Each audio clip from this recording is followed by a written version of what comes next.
L'hiver comme l'été, il se levait avec lui. Il se couchait en même temps que lui.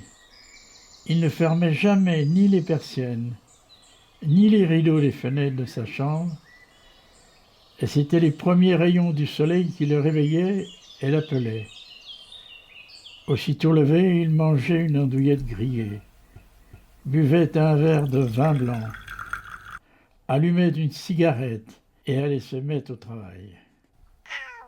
Et lorsque le soleil disparaissait à l'horizon, il dînait et montait se coucher, car il le disait lui-même, « Quand le soleil est couché, qu'est-ce que vous voulez que je fasse ?»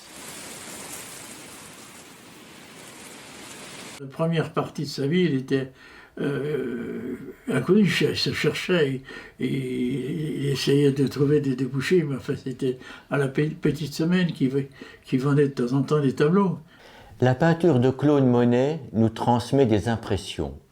Et toi, que ressens-tu devant l'un de ces tableaux?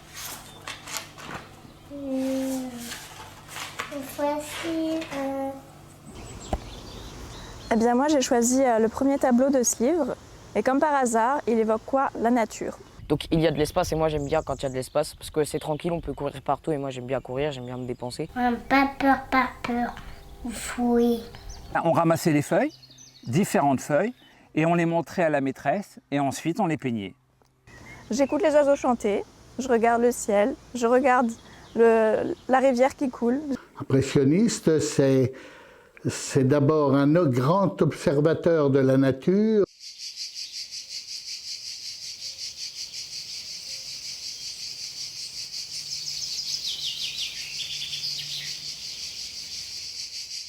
Oui, ce tableau des tournesols, il est remarquable par l'équilibre entre lumière et ombre. Les choses sont plus précises dans la lumière. Et ce bouquet de Monet évoque pour moi quelque chose de très chaleureux. J'aime cette peinture parce que elle m'évoque mes vacances en France à vélo.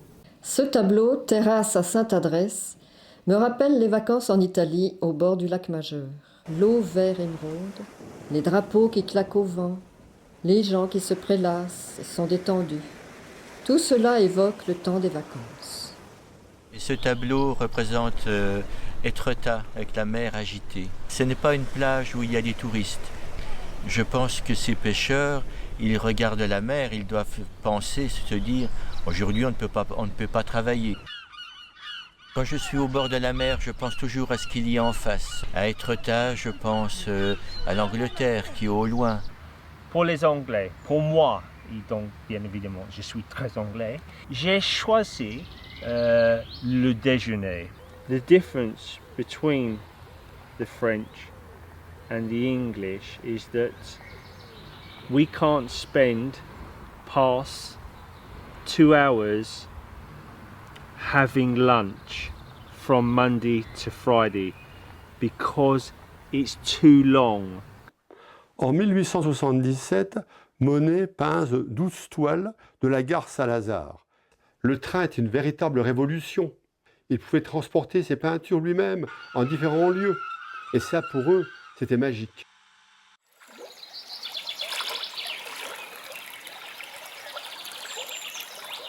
Pourquoi est-ce que j'ai choisi le bateau atelier? Alors déjà parce qu'on y voit un cours d'eau. Une eau très très calme, et je pense que cette eau-là, elle symbolise tout ce dont a besoin un artiste. On y voit également un homme qui est sur une barque, il est seul, et la solitude, eh bien, c'est quelque chose qui est reposant. Quand on est mère de famille. Le bateau atelier permet à l'artiste de trouver toutes les formes d'inspiration. Moi, j'ai choisi le jardin de l'artiste à Giverny, donc le jardin de Claude Monet. Et moi, ce qui m'a plu, c'est surtout les couleurs. Quand on visite son lieu mythique de Giverny, multitude de fleurs à couper, les fleurs qui suivent la saison. On peut y aller à n'importe quelle saison, il y aura toujours des fleurs. Maman disait toujours, un jardin sans fleurs jaunes, ça manque quand il n'y a pas de jaune. Alors toute cette lumière qui renvoie à toutes les couleurs au milieu de cet étang, ça ne laisse pas indifférent, au contraire. On se sent quand on sort de cette maison, de ces jardins, un certain bonheur, une certaine joie.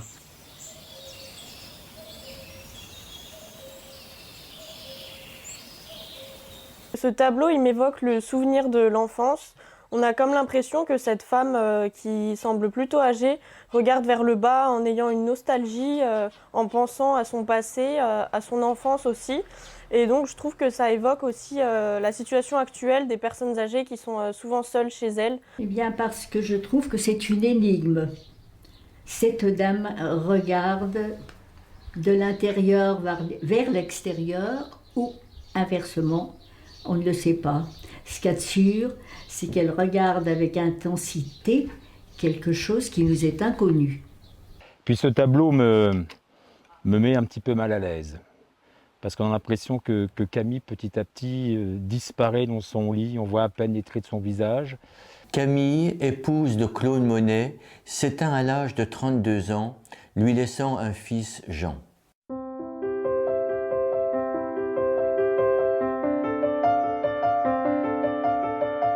Alors moi j'ai choisi le tableau de Jean Monnet qui s'appelle Un coin d'appartement, où on aperçoit un petit garçon qui c'est sans doute Jean Monnet, petit, enfin j'ai l'impression, avec sa mère derrière.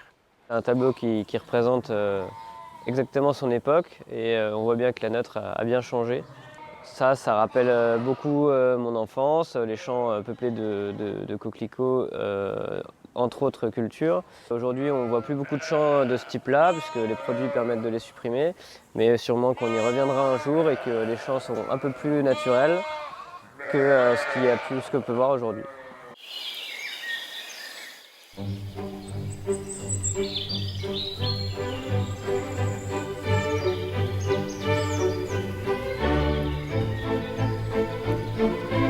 Lors d'une exposition, un critique d'art a dit « Quel est ce connard qui a peint de telles stupidités ?» C'était pas dans le genre du classicisme. Hein. Petit à petit, grâce à des collectionneurs, grâce à des marchands de tableaux, il y en a quelques-uns qui ont aidé les artistes, heureusement. Les cathédrales que je vois là ne me satisfont pas.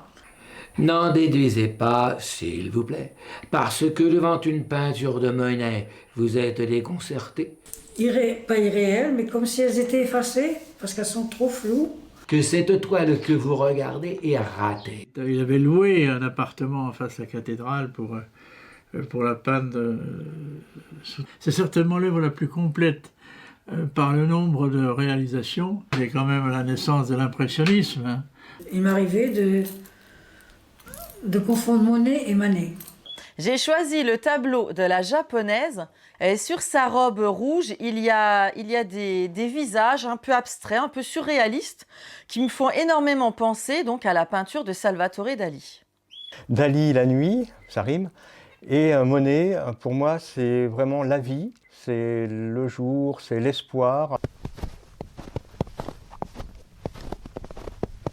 J'ai donc choisi également le tableau de Lapi, où on voit le magnifique paysage qui est enneigé, qui nous fait donc penser à la période de Noël aussi, où justement c'est très convivial, les repas de famille, contrairement à donc le tableau précédent que j'avais choisi de la femme qui était seule sur la banquette.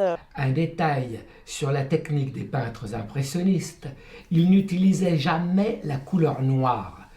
Pour obtenir la teinte la plus foncée, ils prenaient du bleu très foncé et ils ajoutaient de la terre de sienne brûlée.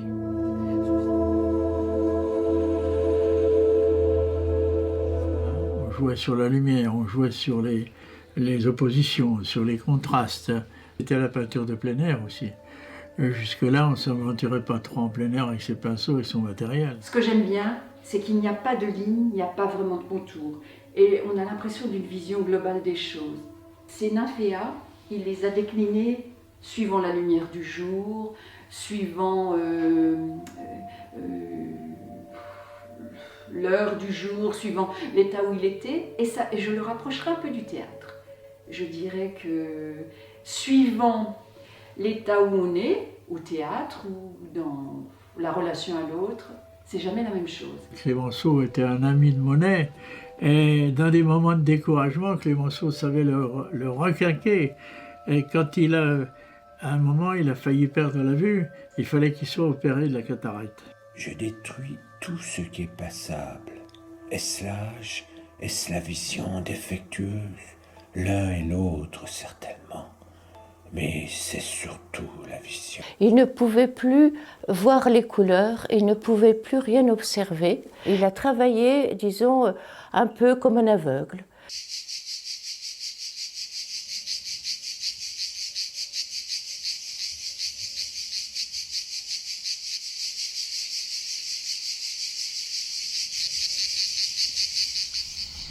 Alors maman, tu vas me dire à quoi te fait penser ce tableau-là.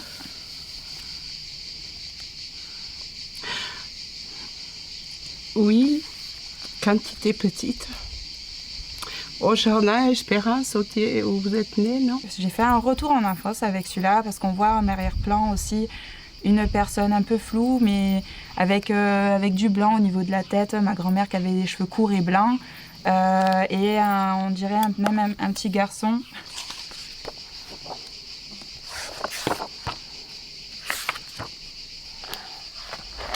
Oui, j'ai choisi celui-là parce qu'il me fait penser au Portugal, derrière la maison de mes parents, là où je suis née. Un peu la nostalgie.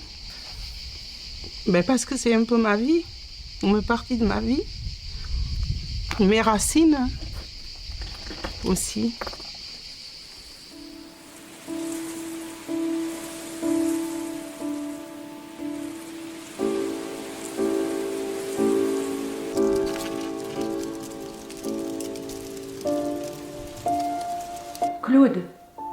Claude, quand donc cesseras-tu de peindre? Lorsque Clémenceau apprend que Claude Monet est au plus mal, il dit à son chauffeur « Vite, à Giverny !» Hélas, quand la voiture arrive, Claude Monet n'est plus. Clémenceau voit un drap noir. Il le retire en disant « Pas de noir pour Monet !» Il prend un rideau imprimé de fleurs et il le met sur Monet.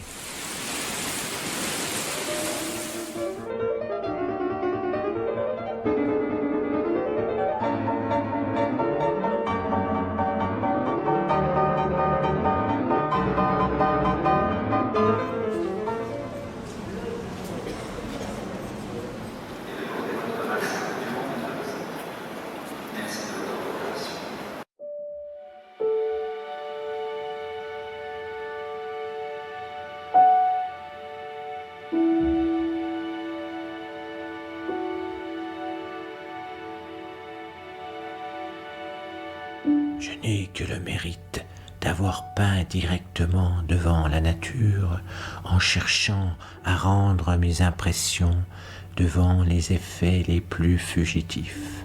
Et je reste désolé d'avoir été la cause du nom donné à un groupe dont la plupart n'avaient rien d'impressionniste.